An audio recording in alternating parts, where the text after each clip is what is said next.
এই আয়াত দ্বারা আমরা দুনিয়ার জমিনে আমরা অনেক বাইগলা সৈন্তারা সুজা সুজি নিয়া জমাতর লাইনের মধ্যে ফিট করে দিয়েছেন ইন্নাল্লাযীনা ক্বালু রাব্বুনাল্লাহ। অর্থাৎ এই আয়াত দ্বারা দ্বীনের দাওয়াতর মেহনতের মধ্যে যে লাগি দিব হেউ মুরাদ, অন্য কেউ মুরাদ নাই।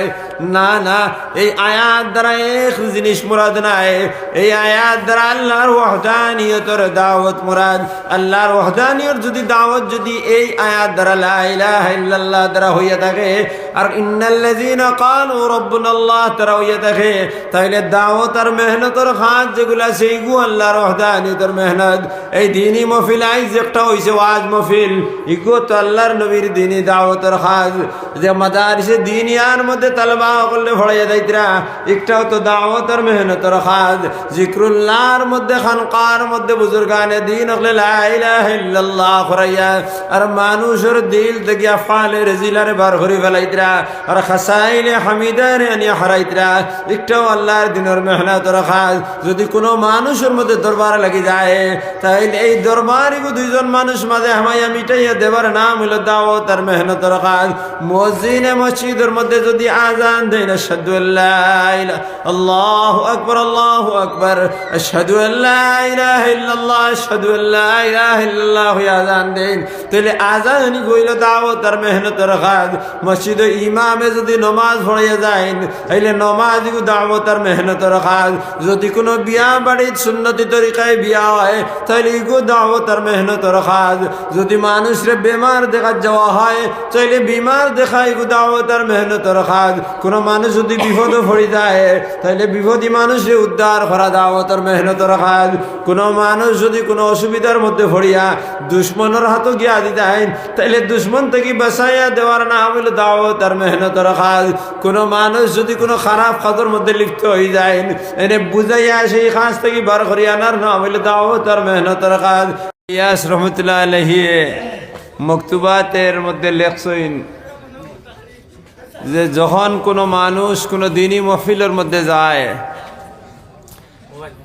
চাহে দিনী মহফিল গো ওয়াজর মজলিস হোক, খানকার মজলিস হোক, দাওয়াত ও মেহনতর মজলিস হোক, জিক্রুল্লাহর মজলিস হোক, কোনো বিয়ার মজলিস হোক, যে বিয়াটা শরীয়ত মোতাবেক হইত, কোনো বিচারের মজলিস হোক, হে গিয়ে শরীক হইব।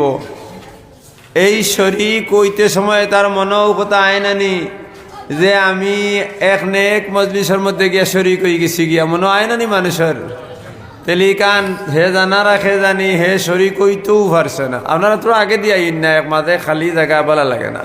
তোরা যদি আগে দিয়ে হের মারিয়া বই যাইন, 1 ঘন্টা সময় খুব সময় নাই, এক তিলে যাইব খিয়া, কিন্তু মাজর হেরগুন মারিয়া বই রক্ষা বেশ সুন্দর লাগবো। তখন তো তার মনে মনে ও কথা আইব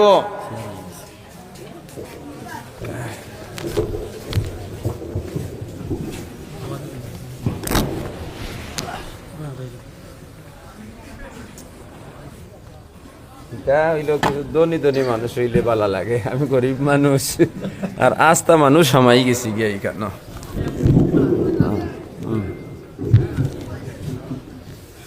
পয়সা করি বেশ থাকলে চিন্তা কোনটা নাই, আমরা তো দৌড়ানি লাগে, রোজগার করা লাগে। তখন হে মনে করে জানি মনে মনে মানুষের আয় নানি আমি দিনী মহফিলের মধ্যে শরীক হয়ে গেছি গিয়া, নিশ্চয় আমার কোনো মেহনতর কারণে আমি শরীক হয়ে গেছি। এর ভিতরে কিছু আই হয় অনেক জিনিস। হযরত ইলিয়াস রহমতুল্লাহ আলাইহি কয় জানি হে লগে লগে ইস্তেগফার করুক, হেই কেন আসে নাই। আজ আপনারা এখানে সব ওয়াজর মহফিল আইসইন, মনে মনে আর ওয়াজর মজলিস করার কারণে আমি আইছি মোটেও না। যতক্ষণ পর্যন্ত আল্লাহর পক্ষ থেকে আপনার দাওয়াতিকু কবুল করা হয়েছে না, আপনি আইতেও পারতা নাই। তো এলাই তাই কইতরা দিনী মজলিস হওয়ার পরে হাম আয়ে নেহি, হামকো লায়ে গায়ে হ্যাঁ, আমরা আইছি না, আমরারে আনা হইছে। যদি আমরারে আনা হইতো না তাইলে আইতাম পারলাম নিও নে। অনেক মানুষ মারা যাওয়ার পরে জনতার মধ্যে শরীক হইবার লাগি অনেক চেষ্টা করে, কিন্তু এরপরে তো হে শরীক হইতে পারে না। আর কোনো মানুষ আছে মোটেও শরীক হইবার ইরাদা নাই, হে করিমগঞ্জ যাইতো আর রাস্তাত গিয়া দেখছে মানুষ একজন মারা গেছেন, খবর পাইছে তার আত্মীয় কিবা তো অনাত্মীয়, কোনো অসুবিধা নাই, কইলতে জনতার নামাজখানে শরীক হয়ে গেছে গিয়া, তার লাগি তো সম্ভব হয়ে গেছে নানি। তাহলে অনেকের ইচ্ছা আছে হে শরীক হইতো, কিন্তু ওইতে পারছে না, অনেক ইচ্ছা নাই, শরিক হয়ে গেছে কি, তাইলে ওখান থেকে বুঝা লাগবো আমার হন্তা কি যদি মঞ্জুরি আয় না, আমার ইচ্ছা থাকা সত্ত্বেও যাইতাম পারতাম না। আর হন্তা কি যদি মঞ্জুরি মঞ্জুর হয়ে যায়, অনিচ্ছার পরেও আমি শরিক হইতাম পারমু।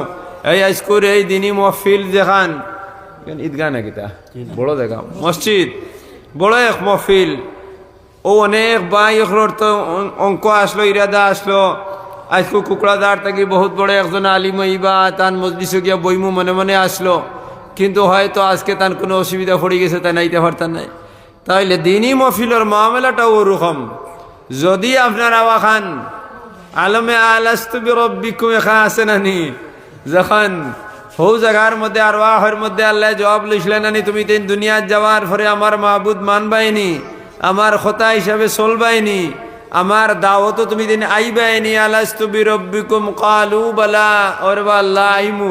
ও হনর আওয়ার লগে যদি আপনার অনর আওয়া মিলি যায়, তাহলে আপনি আইয়া শরিক হইবা, নতুবা শরিক হইতে পারতা নাই। এর লাগি আওয়ার পরে ও কথা মজলিসের আদব বয়াদ ও কারণে করতা যে আমি আসি নাই, আমার আনা হইছে, আমি কেন আইসি না, আমার আল্লাহর পক্ষ থেকে আমার আনা হইছে, এর কারণে তো আমি কেন ইয়া বইছি।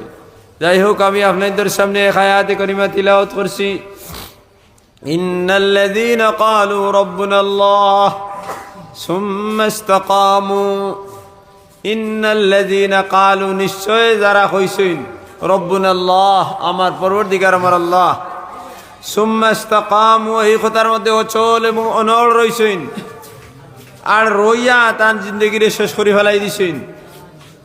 তাতানাজ্জালু আলাইহিমুল মালাইকা, ফেরেশতা হল তাই যখন মরা যাইবা তখন তার সামনে আইবা, তাতানাজ্জালু আলাইহিমুল মালাইকা, আইয়া কিতা কইবা, যখন মানুষ মারা যায় তখন অত্যন্ত ডর ডরায়, যে ডরর কোনো সীমা নাই, সীমা নাই। ওর কারণ কোনো কোনো মানুষ যখন মরে দেখুন জানি তার শরীরের বাপ ভঙ্গি চৌকর, যারা প্র্যাকটিক্যাল দ্বারা বইসিন হইতে পারবো, ও পর্যন্ত ডর ডরায়। ও ডরার সময় দুইজন ফেরেশতা আইয়া কইবা, তাতানাজ্জালু আলাইহিমুল মালাইকা, ফেরেশতা ওলাইবা কইবা আল্লা তাখাফু, তুমি ডরাইও না, ওয়ালা তাহজানু, তোমার কোনো চিন্তা নাই, তুমি চিন্তা করিও না, ওয়াল্লা তাখাফু ওয়ালা তাহজানু ওয়া আবশিরু বিল জান্নাতিল্লাতী কুনতুম তুআদুন, তুমি একটা খুশির খবর লইলাও, ও আবশিরু বিল জান্নাহ, যে গুর খবর হইল তোমার লাগি আল্লাহ এই জান্নাত নির্দিষ্ট করছেন। আল্লা তাখাফু ওয়ালা তাহজানু ওয়া আবশিরু বিল জান্নাতিল্লাতী, যে জান্নাতের লাগি আল্লাহ তোমারে ওয়াদা করছলা। সুবহানাল্লাহ। ওই সময় ফেরেশতায় যখন আইয়া আপনারে কইবা, ফেরেশতায় কইবা আমি আল্লাহর পক্ষ থেকে আইছি, তুমি কোনো চিন্তা নাই, তুমি চিন্তা করিও না, ডরাইও না, তুমি ও খুশির খুশখবরি ওগুলো কিতা খবর, যে তোমারে জান্নাত দেওয়া হইব, যে জান্নাতের ওয়াদা তোমারে করা হইছে। সুবহানাল্লাহ। যখন এই কথা খাওয়ার পরে এই বন্দা যে মারা যার, তার ডর থাকবো নি? ডর থাকতো নাই। এ কইব আশহাদু আল্লা ইলাহা ইল্লাল্লাহ ওয়া আশহাদু আন্না মুহাম্মাদান আবদুহু ওয়া রাসূলুহু কইলিব। আর মান ক্বালা লা ইলাহা ইল্লাল্লাহ বিলা দাখালাল জান্নাতা বিলা হিজাবিন, যে মানুষ কইব লা ইলাহা ইল্লাল্লাহ, এই জন্য তো গিয়া হামাইব, এই জন্য তো তামাইতে সময় কোনো পর্দার হইতো না, অর্থাৎ তারে কোনো জিনিসে আটকাইতে পারতো না। সুবহানাল্লাহ। এই আয়াতের প্রথম অংশের মধ্যে আল্লাহ ইন্নাল্লাযীনা ক্বালু রাব্বুনাল্লাহ, নিশ্চয় যারা ওই যে আমার পরবর্তীকার আমার আল্লাহ, তাহলে পরবর্তীকার অর্থাৎ মাহবুদ আমার আল্লাহ, আমার খাওয়ানে ওয়ালা আমার আল্লাহ, বাসানে ওয়ালা আল্লাহ, আমার হায়াত দেনে ওয়ালা আল্লাহ, আমার মৌত দেনে ওয়ালা আল্লাহ, আমার ইজ্জত দেনে ওয়ালা আল্লাহ, বেইজ্জত থেকে বাঁচানে ওয়ালা আল্লাহ, আওলাদ দেনে ওয়ালা আল্লাহ, বিবি দেনে ওয়ালা আল্লাহ, মা দেনে ওয়ালা আল্লাহ, বাবা দেনে ওয়ালা আল্লাহ, দেশের মধ্যে সম্মান দেনে ওয়ালা যদি কেউ দাঁত তখন তা নিলে আল্লাহ। কারণ আমি তান উপরে ঈমান আনছি, লা ইলাহা ইল্লাল্লাহু মুহাম্মাদুর রাসূল ইয়া হয়ে ঈমান আনছি। আর যে মানুষে ঈমান আনছে লা ইলাহা ইল্লাল্লাহ হইয়া, আর যখন এই কথা ইখান তার দিল দিয়ে বিশ্বাস করিলে, সে দিল হইল মানুষের ও জায়গার মধ্যে দিল, বাউদারের মধ্যে দিল আছেন, দিল দিয়ে বিশ্বাস করিলায়, তখন আল্লাহর যতর কুদরতি এক আসর এই জায়গার মধ্যে পড়ি যায়।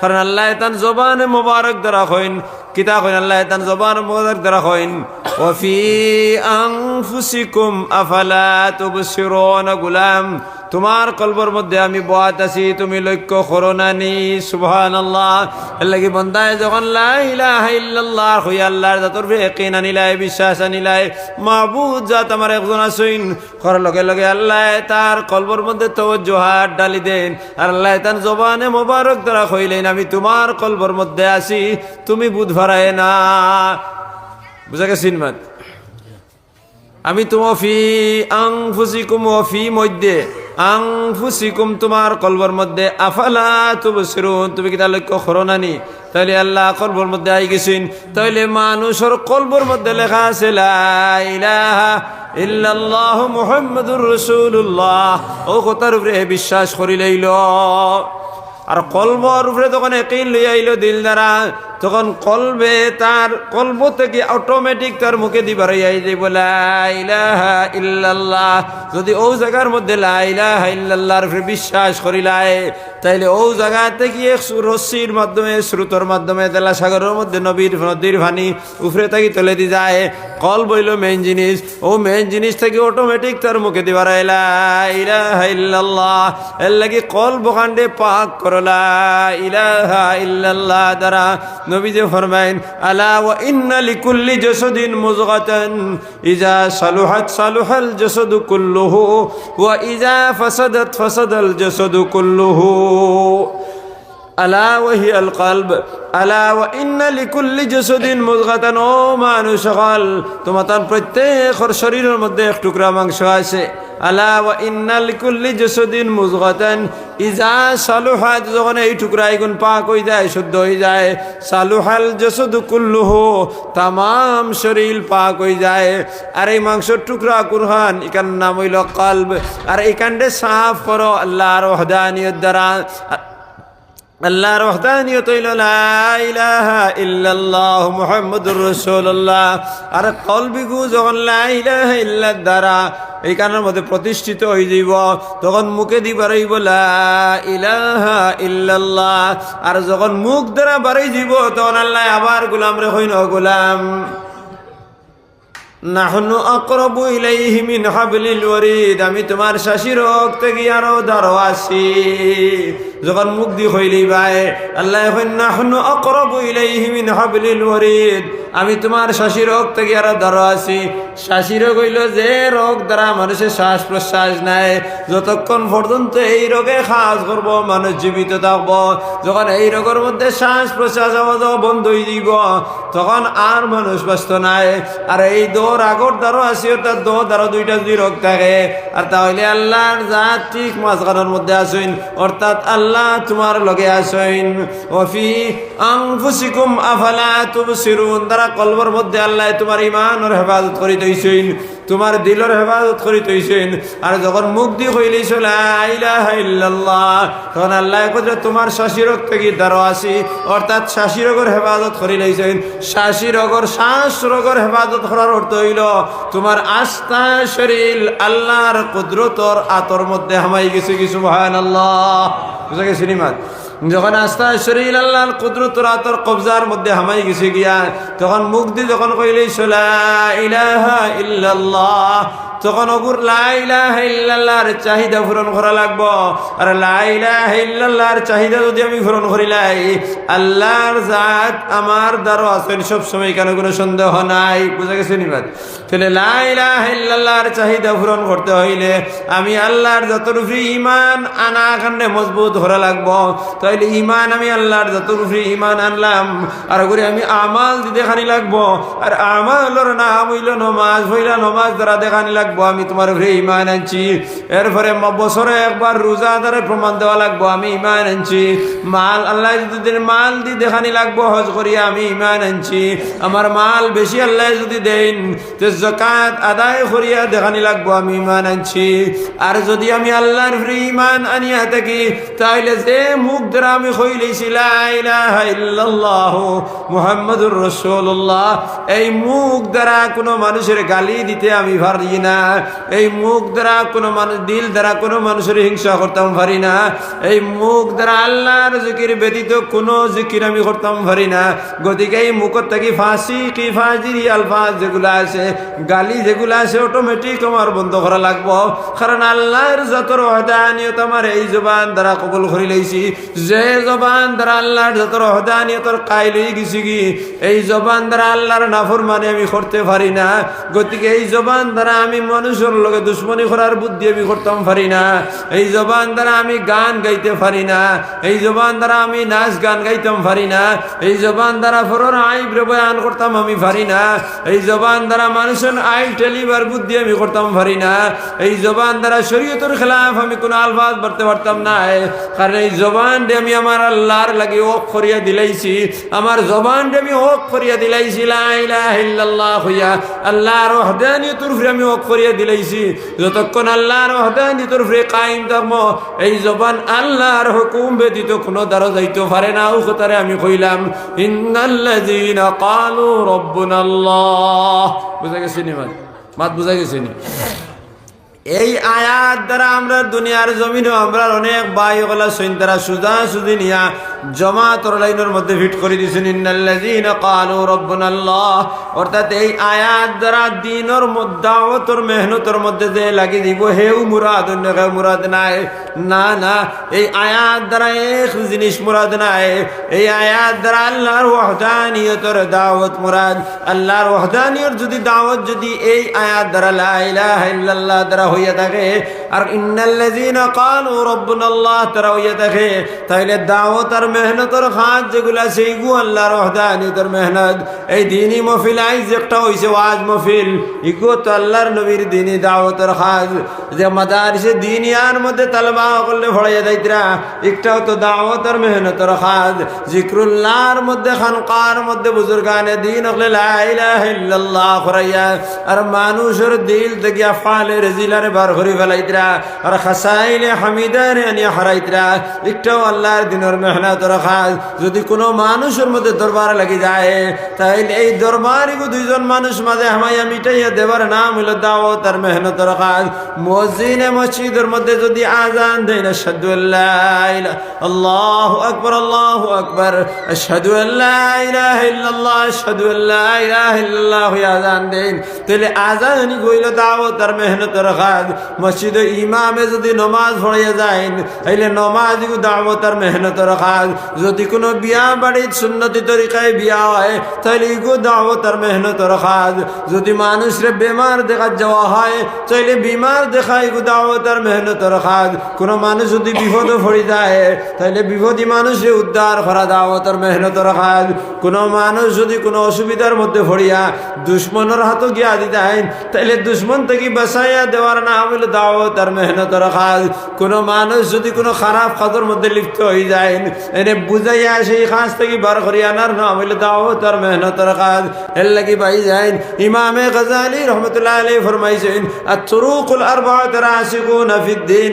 দিন রে দুনিয়ার জমিনে প্রতিষ্ঠিত করতে হইলে আল্লাহর যাতে ৬০টা রাস্তা দিয়েছেন। একটা রাস্তা হইল তালিম ও তাআল্লুম, অর্থাৎ মাদারিসে দিনিয়ারে কায়েম করিয়া ওখানের মধ্যে একদলে ইলমে দিন দে পড়া হাসিল করা, তাহসিল করা, আর একদলে ইলমে দিন বুঝাইয়া দেওয়া হইলা পয়লা নম্বর। হইল তালিম ও তাআল্লুম। ২ নম্বর হইল তাফসীরে কোরআন, জায়গায় জায়গায় কোরআনে কারীমের মজলিস রে কায়েম করিয়া কোরআনে কারীমের এক এক হরফে মানুষরে বুঝাইয়া, এক এক হরফে শুদ্ধ করি পড়াইয়া, আর এই গুণের অর্থ বুঝাইয়া মানুষের দৈনন্দিন জীবনের তামাম কাজ রে সহজ করিয়া দেওয়ার নাম তাফসীরে কোরআন। ২ নম্বর হইল তাফসীরে কোরআনের মজলিস রে কায়েম করা। ৩ নম্বর হইল খানকার মধ্যে মানুষরে নিয়া শরীক করা। খানকার মধ্যে যাওয়ার পরে মাশায়েখে দ্বীন হলে মানুষের কলব থেকে খাসাইলে রেজিলা করে বার করে ফেলাইন, আর খাসাইলে হামিদারে আনিয়া হারাইন। এর লাগি কোনো বুজুর্গের তরবিয়তের মধ্যে যখন আমরা যাইমু, বুজুর্গে আমারে শিখাইয়া দিবে লা ইলাহা ইল্লাল্লাহ লা ইলাহা ইল্লাল্লাহ, লা ইলাহা ইল্লাল্লাহ। আমার শেখে আমার শিখাইয়া দিবা, যখন তুমি লা হইবাই তখন তোমার কলবর মধ্যে ছাইও, যখন ইলাহা হইবাই তখন তোমার বাহুর খানার মধ্যে তুমি চেষ্টা করিয়া দম ছাড়িয়ে না ছাড়িয়া দম লইও, শ্বাস না ছাড়িয়া দম লইও। আর আবার যখন ইল্লাল্লাহ হইবাই তখন উপরে দি তোমার মাথারে রাখিও, আর দিলে দিলেও কথা হইও। আর সে আজিম থেকে আল্লাহর সিফাত গুলারে আমার কলবর মধ্যে আমি আনি হারাইলাম। যখন লা ইলাহা ইল্লাল্লাহ আমি কইলাম তখন আমার কলবে কয় মিছা মাত, ইকু গুনার খাজ ওগুরি আমি বাল করে ফেলাইলাম। লা ইলাহা আল্লাহর ওয়াহদানিয়ত রে আমার কলবর মধ্যে হারাইলাম। আল্লাহর নাম হইল রহমান। আবার কইলা লা ইলাহা আমার দিলে চাই চুরি করতে করে বার করে ফেলাইলাম। ইল্লাল্লাহ আল্লাহর জাত রহিম তানে আনি হারাইলাম। আমার দিলে কই লা ইলাহা মিছা মাত্র করে বার করে ফেলাইলাম। আল্লাহর জাত সত্তার করে আনি হারাইলাম। লা ইলাহা বনিন্তর হক দিত চাই না করে বার করে ফেলাইলাম। আল্লাহর জাতর করিম রে আনি হারাইলাম। লা ইলাহা জিনা বার করতো জিনা করতো আমার জানে চাই বার করে ফেলাইলাম। ইল্লাল্লাহ আমার কলব আল্লাহর ওয়াহদানিয়তে আমি ঢুকাইলাম। লা ইলাহা ফরর আইব বয়ান করতে চাই বার করে ফেলাইলাম। আল্লাহর যতরে কলবর মধ্যে হারাইলাম। লা ইলাহা গালি দিতে চাই বার করে ফেলাইলাম। ইল্লাল্লাহ আল্লাহর ওয়াহদানিয়তে আমার কলব আনি হারাইলাম। লা ইলাহা আইল ডেলিতে চাই বার করে ফেলাইলাম। ইল্লাল্লাহ আল্লাহর ওয়াহদানিয়ত আমার কলবর মধ্যে হারাইলাম। লা ইলাহা মানুষ দি মাইর করাইতে চাই দুই দুগুদি লাগাইতে চাই বার করে ফেলাইলাম। ইল্লাল্লাহ আল্লাহর যতরে ফেলাইলাম। লা ইলাহা আমার কলবতুল্লাহ আলী করতে চাই করে বার করে ফেলাইলাম। ইল্লাল্লাহ আমার আল্লাহরে হারাইলাম। লা ইলাহা ইল্লাল্লাহ আমি সবজি ব্যবসায়ী মানুষ ঠগিবার লাগি আমার জানা হয় ওগুরি বার করে ফেলাইলাম। ইল্লাল্লাহ আমার কলব আল্লাহরে আমি হারাইলাম। লা ইলাহা আমার কলব যায় মার খোতারে না শুনিয়া বিবির খোতারে হুনত ওগুরি বার করে ফেলাইলাম। ইল্লাল্লাহ আমার আল্লাহরে কলবর মধ্যে হারাইলাম। লা ইলাহা আমার বাপরে আদব করতে চায় না বার করে ফেলাইলাম। ইল্লাল্লাহ আল্লাহর যতরে হারাইলাম। লা ইলাহা আমার মার খেদমত করতে চাই না করে বার করে ফেলাইলাম। ইল্লাল্লাহ আল্লাহরে আমি হারাইলাম। একটা করে আমার কলবের মধ্যে খাসাইলে রেজিলা যেগুলা আছে দূষণীয় জিনিস রে আমার আল্লাহ আমার মুর্শিদে আমার কলবের মধ্যে থাকিয়া বাড়ি মারাইয়া মারাইয়া আমার কলব থেকে সাফ করে ফেলাই দিন আর আমার কলব পাক হয়ে যায়। সুবহানাল্লাহ। ভাইজান আমি যে জায়গার মধ্যে বয়াতেছি এখানে কার্পেটের মধ্যে বয়াতেছি, যদি ওখানটা যদি সোজা উল্টাই লাও তাইলে এখানোর ময়লা পরে ভরতো নাই। আর যদি ওখানে নিয়ে এক বাসর মধ্যে থো আর ডান্ডা এগুলি এইভাবে খালি রই দুটার মাঝে বাড়ি লাগাও খালি দুল উড়ি উড়ি যাইব। এইভাবে বেড়িতে বেড়িতে ওলা এক সময় আসিব যে সময় এখানের মধ্যে কোনো দুল লইতো নাই পরিষ্কার হয়ে যাব। এর লাগে আমার মুর্শিদে আমার লা ইলাহা ইল্লাল্লাহ যখন কইন ইল্লাল্লাহ হওয়ার সময় কলবের মধ্যে আমার বাড়িয়ে গুফালাইন জঙ্গার বাড়িয়ে যায় গুনাহ বাড়িয়ে যায়। লা ইলাহা ইল্লাল্লাহ লা ইলাহা ইল্লাল্লাহ লা ইলাহা ইল্লাল্লাহ লা ইলাহা ইল্লাল্লাহ লা ইলাহা ইল্লাল্লাহ হই আমার কলব বারবার হারি জোর লাগানি হয় বাড়ি মারা হয়। আমার কলবর तमाम জঙ্গার যেগুলো বার করে ফেলাই দেন তাইলে খানকার মধ্যে যাওয়ার পরে আমার জঙ্গার বার করিয়া আমার দাওয়াত ও মেহনতের কাজের মধ্যে শরীক হইন। ইমামে গাজালি রহমাতুল্লাহ আলাইহি ফরমাইন এই রাস্তার বাদুর রাস্তা হইল তো মুসলমান হল মুমিন হল তুমি দিন ঘর থেকে বাড়াও বাড়াইয়া তোমার মুমিন ভাই ওগুলোরে দিনের দাওয়াত দাও। বেদিন ওগুলোরে দাওয়াত দেওয়ার কোনো প্রয়োজন নাই, কারণ মুমিন হল ইমান আনার পরে আল্লাহর জাত থেকে হরি গেছেন গিয়া মুমিন হল ইমান আনার পরে আল্লাহর জাত থেকে হরি গেছেন। এর লাগি হইলাম মুমিন দে তার ইমানের মধ্যে আনিয়া হারানি লাগবো। ভাইজান খারাত মুরুখ দরিয়া যদি তুমি বাজারে যাও আর হঠাৎ যদি একটা মুরকা ফাল মারি বারই যায় হের করিয়া আর তুমি যদি হো মুরকার খরইয়া দৌড়াও তাইলে আইয়া হইবে সারা বারইয়া গেছেন গি। এর লাগি যেগু বারইয়া গেছে কি গুরমাত বাদ দিয়া খারার মুখ ওগু তুমি কন্ট্রোল করিলাও।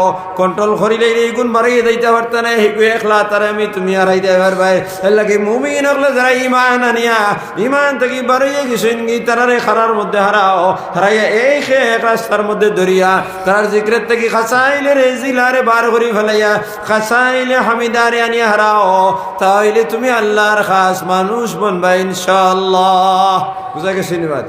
তাইলে যদি খানকার মধ্যে যাওয়ার পরে কলব পাক হয়ে যায়, কলব পাক হয়ে যায়। ওয়া ইন্না লিকুল্লি জাসাদিন মুযগাতান ইযা সালুহাত সালুহাত জাসাদু কুল্লুহু ওয়া ইযা ফাসাদাত ফাসাদাল জাসাদু কুল্লুহু আলা ওয়া হিয়াল কলব। আর যখনই তোমার কলবের জঙ্গার একটা একটা করে বাড়ি দিব, আর একটা একটা করে আল্লাহর ওয়াহদানিয়তের নূর ইয়ামাই দিব, তখন এই মানুষে চুরি করতো নাই, এই মানুষে জিনা করতো নাই, এই মানুষে গালি দিত নাই, এই মানুষে বেঈমানি মারতো নাই, এই মানুষে ফররাই বয়ান করতো নাই। এর লাগি খানকার মধ্যে যাওয়ার পরে খাসাইলে রেজিলারে বার করিয়া আল্লাহর যত রহদানিয়ত কলবের মধ্যে হানানির পরে মানুষ পাক হয়ে যায়।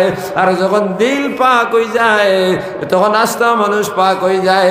এর লাগি জিক্রুল্লাহ দ্বারা তোমার দিলের জঙ্গার সফর করো আর সাফ করো। আলা ওয়া ইন্না লিকুল আলা আলা লিকুল্লি শাইইন সিকালাতুন আলা ওয়া ইন্না লিকুল্লি কলবিন সিকালাতুন। প্রত্যেক কলবের মধ্যে জঙ্গার আছে, আর এই কলবের জঙ্গার সাফ করবার লাগি মানুষের দিলরে আলা ওয়া ইন্না লিকুল্লি শাইইন সিকালাতুন। প্রত্যেক জিনিসের জঙ্গার সরাইবার লাগি আলোক আলোক দাঁড়াইবার বস্তু আছে। অর্থাৎ দা যদি বুতা হয়ে যায় তাহলে দাঁড়ে দাঁড়াইবার লাগি একটা কুরুম পাত্তর আছে, ওর মধ্যে নিয়ে দাঁড়াও, দা দাঁড় হয়ে দিব।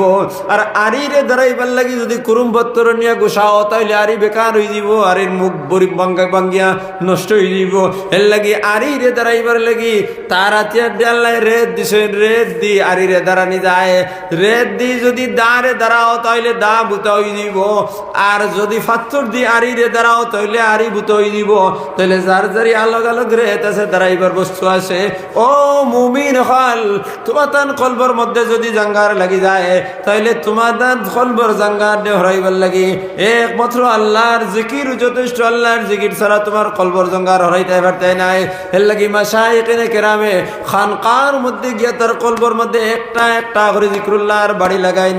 লা ইলাহা ইল্লাল্লাহ লা ইলাহা ইল্লাল্লাহ লা ইলাহা ইল্লাল্লাহ লা ইলাহা ইল্লাল্লাহ লা ইলাহা ইল্লাল্লাহ লা ইলাহা ইল্লাল্লাহ লা ইলাহা ইল্লাল্লাহ। মানুষের কলবে সাফ করে দিন। তাহলে লা ইলাহা ইল্লাল্লাহ দ্বারা এইভাবে জরব লাগালিন কথা তো আমি কোরআনে করির মধ্যে পাই নাই, হাদিসের মধ্যে নবীজি ফরমাইছেন জিক্রুল্লাহ রে যদি জিক্রুল্লাহ দ্বারা কলবে সাফ করা লাগে তাইলে জিক্রুল্লাহ দ্বারা কলবে সাফ করতে হইলে লা ইলাহা ইল্লাল্লাহ যদি আমি পড়ি তাইলে আমার মুখরে তো লড়ানির কোনো প্রয়োজন নাই।